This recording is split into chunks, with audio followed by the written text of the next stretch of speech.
Welcome. I'm Sebastian Mahfood, and you're listening to WCAT Radio, the on-air wing of En Route Books and Media, bringing you the dulcet sounds of Catholic wisdom. Hello and welcome back to The Catholic Mama. I'm your host, Christine Mooney-Flynn, and thanks for joining me this morning. At least it's morning for me while I'm recording this. I've got my cup of coffee. My husband has the newborn in the baby sling, and hopefully the kids will be quiet and not show up in the room while I'm trying to record this. But who knows? Life with children. You never know. So first off, I want to say to anyone who has recently left a review for The Catholic Mama on iTunes or wherever else you listen, thank you very much. I love seeing those. And if you would like to help other people find The Catholic Mama podcast that you seem to so much enjoy, please consider leaving a glowing 5-star review. It helps with the search results. So please take 30 seconds, write a quick review, and I would be very, very grateful. This is truly a passion project for me. So anything that can help get the word of God out to others, especially the true faith to others, that would be awesome. So after that shameless plug, asking you guys for reviews for the podcast, let's talk a little bit about shame and guilt today. What a happy topic. I think actually guilt and shame are good things, and we'll get into that in this episode. But let's just talk a little bit about where this topic or this idea came for. So as a convert myself, when I see posts on Instagram of people who have lived good Catholic lives, if they brought into the faith as babies or young children, and they stayed in the faith through college and the young adult years, that is awesome. I am so impressed. I mean, it shows that everything went right. It's the way things should be in our faith, right? We should be brought into the faith at a young age. We should be catechized in the true faith. That's not watered down, that we actually get the real purpose of our faith. And then to stay with it. I mean, everybody, no matter if they are a cradle Catholic or a convert, you have to make a decision. Do you still become Catholic? What is that point of, do I go off on one direction? Maybe it's, for a lot of people, it's college. Maybe it could be for the first time that they are away from their parents and exposed to a secular world or different religions. And you have to make that choice. So everybody has to make a choice whether or not they're going to stay Catholic or leave the faith. But for people who are cradle Catholics, that's amazing. I think that, they still chose, even when bombarded with the outside world, the secular world, or other religions, or skeptical friends, or even questions of them that they have come up on their own and they need answers for, to still choose Catholicism and to still choose the narrow path in their lives. So when I see posts, say, on Instagram of people who waited until marriage to have sex, people until marriage to have sex, people who understood as they went into marriage that it is a sacrament and it's not just a contract, people who understand about giving back and charity, true Christian charity, and they lived it. It is, to me, I understand, every life is different and people always make mistakes, even if you have the best intentions. But when I see posts like this, I'm like, oh wow, they have the right idea of things, and it didn't seem like they strayed too much from this faith as they grew up.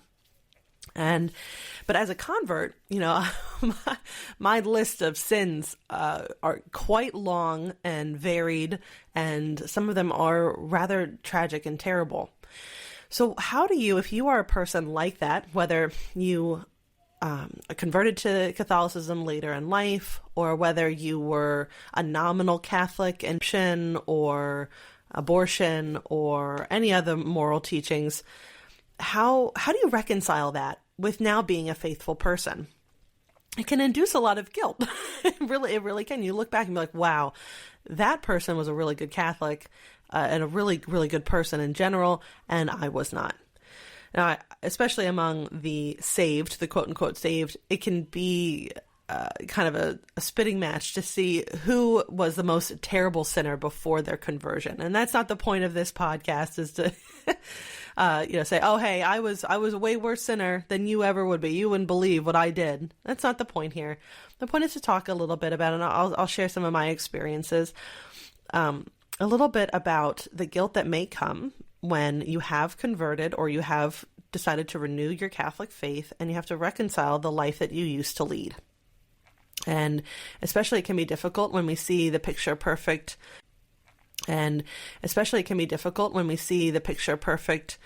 social media posts of, like, as I mentioned, of people who saved themselves to marriage. They had a full, beautiful Catholic marriage or wedding, say.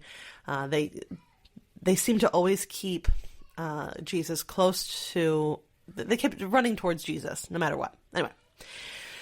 So if you are not one of those people, this podcast is for you. I certainly was not one of those people. Some of my sins before I became a Catholic were relatively benign, I would say. Venial. They're venial sins. Some white lies here and there.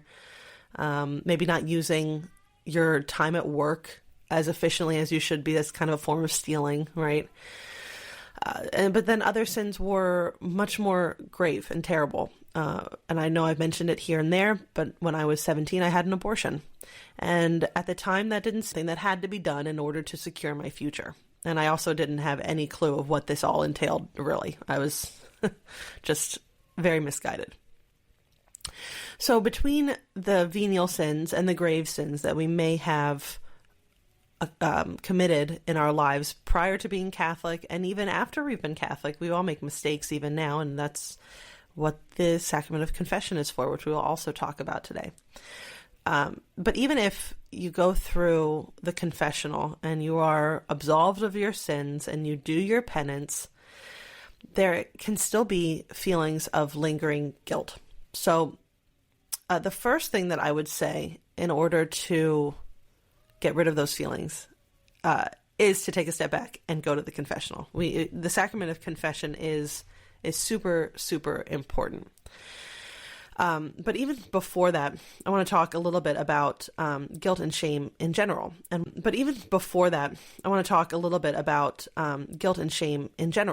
why I think they're actually a good thing. So if you grew up in a strong Catholic family, or even a strong Protestant family, you probably had an idea, the sense of the moral right and wrong, which, and we all kind of do, I think. We get that idea that there is a right and wrong. We just might be confused about how to go about getting it and teaching it and actually doing it. But if you grew up in a family that had a strong religious background and you understood moral teaching, the idea of what was right and what was wrong was probably very clear to you. But if you grew in a household that didn't have the structure behind the moral teaching, like personally for me, I grew up in a house where Catholicism was the religion of my parents when they were younger, young adulthood. So by the time that they had children, they understood right and wrong. They had the good moral teachings of the church at their foundation when they were kids, but they didn't have a good way of passing that along to me or my brother, say, because they would tell us what's right. I understood stealing was wrong, lying was wrong, but there wasn't a good understanding of why it was wrong. So my parents say, if lying is bad, okay, but what happens if the right and wrong all was based around what my parents had taught me, not what the church teaches, which is eternal, and it goes back thousands of years, at least just, since Jesus. And it also is ongoing because the church is a living, breathing thing and is always connected to the eternal and to God. But for the moral teachings of my parents, say, they told me not to lie or cheat or steal, but it was them telling me. And so what happens if I didn't get along with my parents, in the teen years where maybe I was angry at my parents for something. And so lying to them didn't seem like a big problem. It became very relativistic. And without that understanding of why something is right and why something is wrong, you can go down that path of, well, something might be wrong for you, but it's okay for me. It's my truth, right? We hear this a lot these days. I'm living my truth. There's the truth. There isn't one person's truth and then another person's truth. There's just one truth. But today we've become very morally relativistic, and there's multiple truths now, apparently, which is untrue. But so it's easy to create your own path, and it can be very misguided and dangerous in doing that when you don't have the good understanding of what place and why there is right and wrong in the first place was set forth by God in the Old Testament and in the New Testament. And he also told us what happens when we sin against him and what we can do to make it right again, which we can't do it all on our own, which is where we get the wonderful gift to humanity of Jesus. But more on that in a little bit. So if you don't understand what's right and wrong, then there is a problem there. And you can just easily fall into just feeling, telling a lie, because it's much easier than telling the truth. It just, what does it matter if I lie about this? At least it's, it might be saving their feelings, right? You can tell yourself, but it's still a lie, and you're still sinning against God and the person that you're lying to. So having the idea of guilt and shame is actually a good thing. It stops us. It gives us of guilt and shame is actually a good thing. It stops us. It gives us an understanding of what is right and wrong, and it gives us an internal feeling, a gauge of when we are going into bad territory. So if you understand what is good and what is not good to do, and you understand that it has these underpinnings that are eternal and sacred. And if you're lying, say you're breaking one of the 10 commandments, my goodness, that is something that God specifically told us not to do in order to live a right, good life. Then if you feel guilty about something that you've done, or you feel some shame over something that you've done, that is a really good internal barometer to let you know that you can't do those things. So having some guilt and some shame is actually a healthy thing. It stops us or keeps us from doing again something that is bad. So the idea of guilt is not a bad thing. It can keep us on the straight and narrow more so than anything else. So I would say if you feel guilty, that is not actually a bad thing. But if you do feel guilty and you've done something bad, well, lo and behold, God knew this was going to happen. He knew that we can't. He gave us the 10 Commandments, and also, for the Hebrews in the Old Testament, a heap of other laws and regulations, which we are not required to abide by anymore. But we still do have the 10 Commandments, and they're very basic, foundational ones. But we never outgrow them because we always keep doing them. We keep lying, or people commit adultery. I think it's always it's interesting. One of the most downloaded Catechism Friday episodes that I've ever done was the one where I discuss what the 6th commandment actually is, and that is adultery. Thou shalt not commit adultery. Apparently, a lot of people have questions about that. So, God gave us these commandments knowing that we would break them because we're humans. And we are fallen humans. But he also gave us a way, even when Christ had gone back, it wasn't on earth anymore, of reconciling ourselves to him. And that's where we get the sacrament of confession. Or I love the sacrament of reconciliation, right? That we are reconciling ourselves back to God. Because we did wrong him by sinning against his commandments for us. And now we can rectify it and become good friends again with the Lord, which we can't do on our own. We need God for this. So and I want to make sure that we understand that you can't just do this. You're not going to be able to sit at home and tell God you're sorry about something and just expect that that's going to be enough for you. God specifically asked us to he can bind and loose sins. So it is the priests who can do these things, because God understands. And I've heard this from many people who do not go to confession, because they are nominal Catholics, or they don't quite understand what the purpose of confession is, or from Protestant friends. They'll say, I said I was sorry to God, but there's still a lingering fear that what if he didn't forgive me? What if he didn't hear me? What if my apology is not accepted? And I can tell you the way that you can make sure that it has been heard, which of course God hears everything, and is to go to the confessional, because going to confession is really for us, right? We as humans need to have that feeling of absolution. We need to feel that God has heard us and forgiven us. And that way it takes away the uncertainty of our forgiveness, of our conversation with God, and forgiveness of our conversation with God.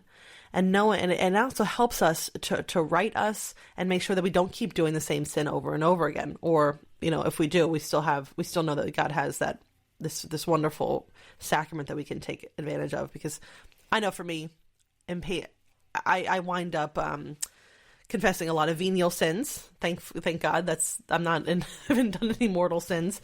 But I go to the confessional anyway, so that I confess these venial sins, and it helps me to stop, and when I'm about to commit them again, right? So I impatience and anger, those are the big ones for me. I'm a type A person. I like things to be orderly. And then to have 4 children and a Saint Bernard, they don't seem to do what I want all the time. And so I wind up with getting impatient and getting angry. And I really hate this. I'd be like, oh God, I did it again. How am I going to fix this? I'd be like, okay, I'm really going to try hard this time. And then the next day I would have done it again, or whatever. The next week I would have, snapped at my kids or whatever it was. And I would feel so lonely, and I felt hopeless. How can I possibly change? And it's true. The real sentence, what I was thinking was, how can I possibly change all on my own? And thank the Lord, quite literally, that we aren't doing this on our own. When we go to the confessional, we are we're apologizing for what we've done, and we're asking for God's help to sin no more. Which kind of makes me chuckle, because I mean, you say in the act of contrition that you'll sin no more, and I mean, I will. I'm a fallen human. It's gonna happen. So it's a very nice thought that I'm going to, that I commit to not sinning anymore. But it does help, because I know that I can go back to the confessional when I make another mistake, when I get angry again, when I speak in a way that's disparaging to my husband or children or whatever else. If I tell a white lie, that's actually, I want to come back to that in a second. But I can go back to the confessional, be absolved, and you walk out feeling 100 pounds lighter. This weight's off your shoulders. You know that God's heard you, and He has said your sins are forgiven. All those words are wonderful. But it also makes me stop and think, am I going to go back and confess this again next week? Or take a deep breath, count to 10, tell the Lord you need His help, say a Hail Mary, treat your children with more respect, and don't get impatient with them. Don't snap at them. And I would say over time, it has gotten better and better the more that I've gone to confession. Even if I'm confessing the same types of sins over and over again, they become less necessary to confess because they're not happening as often. And even in the store the other day, a woman stopped me and said, "Oh, it's so nice to hear you be nice to your children in the store. Mostly I just hear people yelling at their kids in the store." And you know what? Maybe a year or two ago, or before I became Catholic even, I might have been one of those yelling parents. But through the help of the Lord and with confession and feeling and trying and hating that feeling of guilt that I would feel after being so impatient with my kids, I have made really marked improvements. Another thing I made a great improvement on is that I used to tell white lies. It was just easier. I was definitely a liar. It's awful. That sounds so awful. I was a liar. And going to confession, I don't want to keep confessing these things. So I stopped doing them. Right? I felt guilty about doing it. I didn't want to confess again. So I just got better. I became better, straight and narrow. And that path is very narrow. What I can't do now, and what's considered, what is a sin, it stops me from doing a lot of things. But the freedom of knowing that I'm not a liar anymore, and that I'm choosing to tell the truth, or I'm choosing not to be governed by my emotions and be angry and snap at my kids or say something not nice to my husband, is really freeing. as well. So I've freed myself from a lot of guilt, even if it's been guilt that has stopped me from doing these things in the first place or got me to go to the confessional in the first place, if that makes sense. So guilt and shame are not bad things. All right. But when we have done something, then we go to the confessional and we sit with we do our examination of conscience. And even if we haven't done a mortal sin, venial sins are really, really important to confess as well, because they keep us from sin. Venial sins are really, really important to confess as well, because they keep us from slipping. Venial sins can be a gateway to mortal sin over time, right? It can lessen the barrier, make it a little bit more fluid between right and wrong. But if we keep confessing even the small things like the little white lies or the snapping at our kids or gluttony at Christmas time or some other holiday or something, it really helps to keep us from going further into down the road of mortal sin, where we get to, committing adultery or having an abortion or perjury, these big ones, murder, my goodness. So it keeps us from doing that. So go, even if it's just a venial sin. And I know the church says you have to go at least once a year. Go once a month. I think, unless you're in a place of grave, you've sinned and it's grave matter, you need to go right away. But if it's just venial sins that you are committing, go once a month. Swap out if you have kids and you're having a hard time getting there. Swap out with a friend. I overheard some women at the Catholic co-op that I am part of saying, hey, let's all go down to confession on such and such day. We'll watch each other's kids and you go in and then I go in, or swap with your husband. You go in, I go in type thing, so that you actually get there and get these sins washed away. And then, okay, sorry, I had to take a quick break and start nursing a baby. So if you hear any funny noises, it's me nursing a newborn. She couldn't take it with daddy any longer.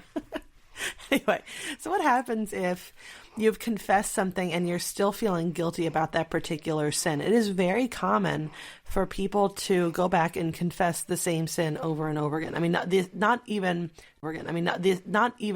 just like, oh, I lied again type sin. I mean, it was a particular instant in time that you keep confessing over and over again. Now, that's okay. You can actually reconfess old sins, especially if you don't really have anything else to confess. If you want to go into the confessional and talk about a sin that you committed and it's still bugging you and you still want to talk about it, and it was absolved. If you confessed it already, you've been absolved and God has forgiven you and you've received that forgiveness. But if for whatever reason you need to talk about it anymore, you can go back and do that. That's okay.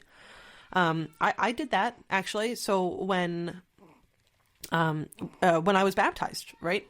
My husband thinks that's very unfair that I had 30 plus years of sins that were just washed away in one shot when I was baptized and I didn't have to go to confession and run through them.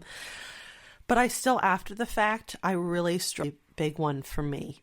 And so I went to a confession and I had confessed the other venial things and then I confessed the abortion. And I'm so grateful that God gave me the priest that he did to confess that to, even though it had been forgiven through my baptism.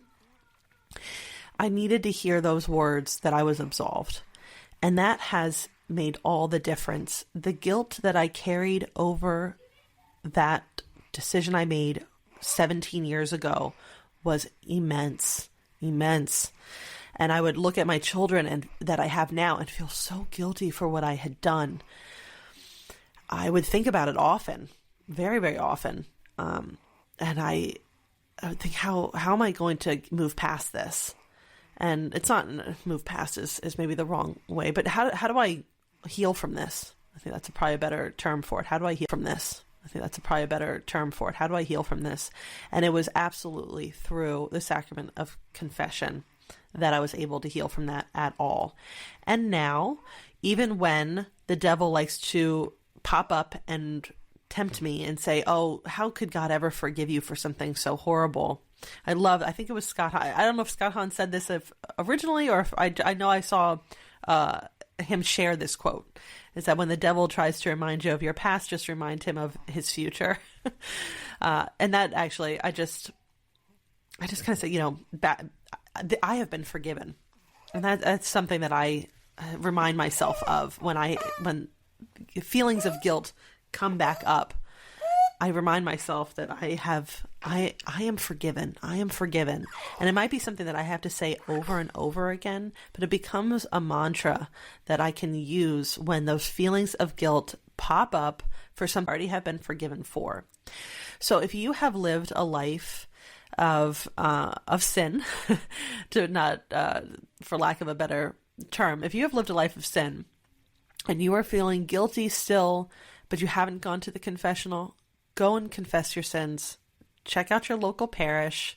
See what the confession times are. They usually are on a Saturday afternoon. Most of them at least have a Saturday to make sure that you are ready to go and full of grace to go in for the Eucharist, either at Vigil or on Sunday morning. But they could offer it at other times. And they also, most parish priests are able to do it by appointment. So you could always call and make an appointment, or stop your priest and ask for a quick confession, which I have done before going into Mass. And also, if you're really feeling embarrassed about the sin that you are confessing, or you just go to a different parish or town or something that you'll never see these people, you'll never see that priest again. And also remember, you can use the screen. You don't have to be face to face if that makes you feel more comfortable. So if you are feeling guilty over a sin that you have not confessed yet, go to confession. Step 1. If you are still feeling guilty over something that you did years ago, and even though you've been absolved by that for that sin through confession, go back to confession again, and you can reconfess an old sin. And remember, in our act of contrition, we are reconciling ourselves back to God.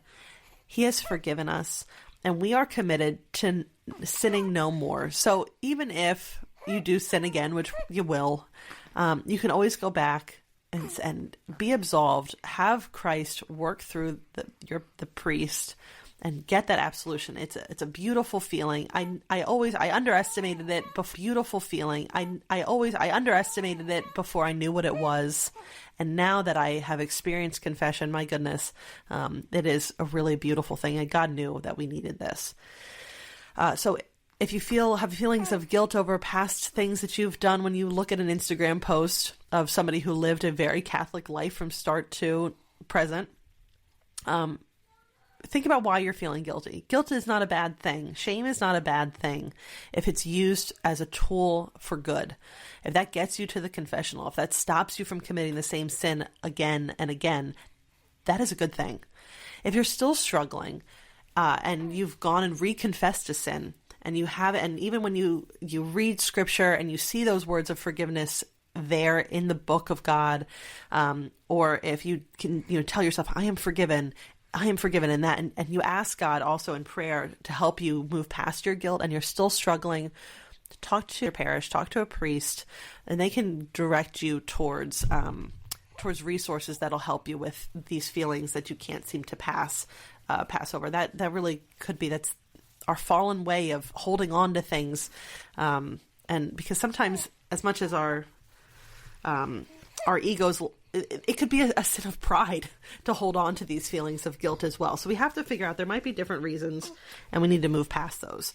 And if it's like abortion, where you still feel very guilty about that and you aren't healing from it, Rachel's Vineyard, I would check that out. I've heard great things of helping men and women heal from the sin of abortion through those, through those weekend retreats that they host. So that's another option if that particular sin is weighing on you very heavily. So go forth, sin no more. Go to reconfess a sin if you need to. Find those passages in the Bible that talk about God's unending, limitless mercy. That's another thing. God does not have a limit to his mercy for us. He is always there to forgive us. He's always loving us. Just ask for that forgiveness through confession. Pray about it. Ask him to help you with your feelings of guilt and shame if they are there. Reconfess old sins if you need to, but ultimately you need to understand that God's love for us is limitless. His mercy for us, his forgiveness for us are limitless. No matter what we do, he is there to forgive and love us and bring us back, like the prodigal son who had messed up, squandered away his fortune, and came back penniless and hungry to his father's house. The Father is there to welcome us with open arms. And if you feel like, how could God forgive me for what I had done? How am I going to make this right? Well, you also get penance in the sacrament of confession. You will get prayers that you must do, or acts of charitable acts that the priest would like you to perform, or even small things that just around the house, or telling somebody how much you love them and saying something nice to them, or whatever it is. The priest will give you the right penance that you need. And remember, a sister had told me this, that, heaven can start on earth, hell can start on earth, but purgatory can start on earth. So the act of washing away and healing from the sins of our past can begin on earth. That sense of purgatory, that purging our souls of this nastiness of the fallen world, can happen here on earth as well. And that is where that guilt and shame come in, because if we feel those things and we're doing something to rectify it and sin no more, then we are. All right. So if you're feeling those senses, if you have that sense of guilt, and you've gone to confession and you feel like it's really worked for you, I would love to hear about that, or anything else that's on your mind. If you have any questions that you would like answered on the Catholic Mama podcast, if you have any prayer requests, you can also send those to me. I will happily pray for any and all prayer requests that come in. You can either contact me on Instagram at the Catholic Mama, or you can go to thecatholicmama.com/contact and send me a message there as well, and I will respond and I will pray for you. All right. Don't forget to subscribe, leave a nice review, and until next time. Hi, everyone. Dr. John Aquaviva here, author, professor of exercise science, and host of Faith in Sport on WCAT Radio. Please join us as we discuss current events in the sports world, bring on inspiring guests, and discuss how our Catholic faith impacts all who are involved in sport: the athletes, the coaches, the referees, and yes, even the fans. So join me, Dr. John Aquaviva, as I discuss my two favorite topics, my faith and the world of sport, on the Faith in Sport show here on WCAT Radio. We hope you enjoyed the program and will join us back for another show on WCAT Radio. This is Sebastian Mahfood. Good day.